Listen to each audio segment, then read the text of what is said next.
그러니까 어제는 김현미 국토부 장관 그리고 홍정학 중소벤처부 장관 두 분 다 나와서 언론에서 인터뷰를 했습니다.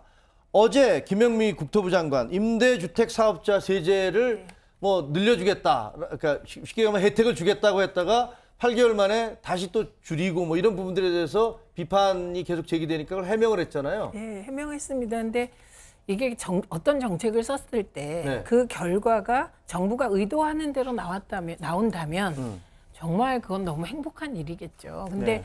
이제 이게 투기도 억제하고 집값을 하락시키기 위해서 3가구 이상 주택에 대한 중과세를 정부가 고려하면서 동시에 했는데 결과적으로 그때, 투기 조짐이 보였고 강남의 40% 이상이 네. 집을 새로 사서 임대사업자처럼 이렇게 등록을 했다. 그래서 임대사업자, 그러니까 상가구 이상의 주택을 가진 분이 임대사업자 등록을 해라.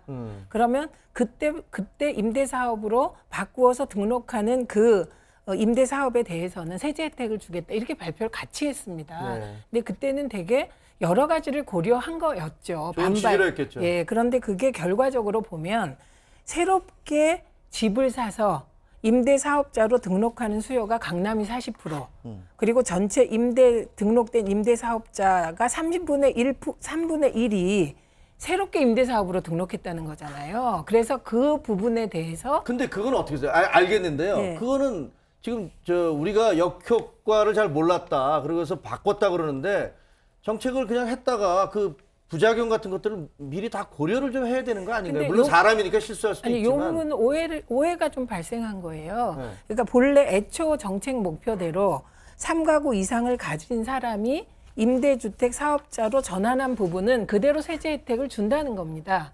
그런데 그 이후에 집을 사서 임대사업을 등록한 분들에 대해서는 그 세제 혜택을 안 주겠다는 뜻이니까 그렇군요. 이건 정책의 방향을 전환했다기보다는 보완했다고 봐야 돼요. 하지만 뭐 어제 보도를 보니까 다시 이제 앞으로는 혜택을 축소하겠다라고 하니까 강남에 있는 구청에는 임대사업자 등록을 하려고 사람들이 줄을 늘어서 뭐 10m, 20m씩 줄을 늘어섰다 이런 보도도 뭐 경제신문에 나오던데. 그러니까 바뀌기 전에 빨리 등록하려고 하는 거죠. 그러니까요. 그래서 김현미 장관한테 그래서 제가 이제 어제도 인터뷰를 나왔었는데 그래서 그 이후에 좀 물어봤습니다. 왜 정부 정책이 이게 오락가락한다는 비판에 대해서 어떻게 생각하느냐 그랬더니 오락가락 아니고 오락만 했다. 왜냐하면 그 정책에 대해서 뒤로 간 거 아니고 이 한 부분에 대해서 시행을 했는데 시행하고 났더니 뭔가 부작용이 생기면 그 부분에 대해서는 보완책이 나와야 되는 거 아닌가.